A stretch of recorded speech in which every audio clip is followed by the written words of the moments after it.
Dans les fonds et sur les rivages de l'océan Arctique reposent d'énormes quantités d'hydrocarbures. Certains experts estiment que 9 milliards de tonnes de pétrole et de gaz naturel se trouvent au nord du cercle polaire, soit 25% des ressources mondiales restant à découvrir.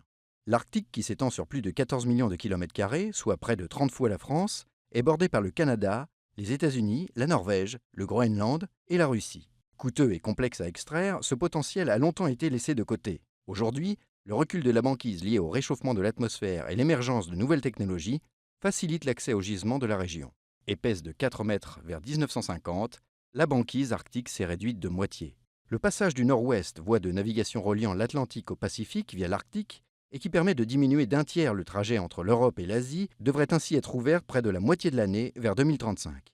L'exploitation minière qui devient possible grâce à la disparition progressive de cette vaste surface de mer gelée aiguise l'appétit des compagnies pétrolières. Cette question est devenue cruciale car le prix du baril flambe, les réserves mondiales de pétrole s'épuisent et la demande est croissante. Actuellement, seule une petite quantité de ces réserves est mise à profit, principalement en Alaska, où les premiers puits de pétrole ont été mis en service en 1923 à Point Barrow.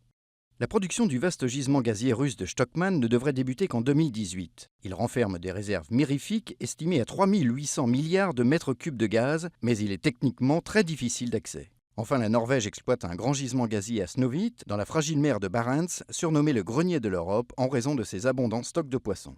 L'augmentation de cette activité industrielle ne va pas sans déchets toxiques, pollution atmosphérique ou fuite.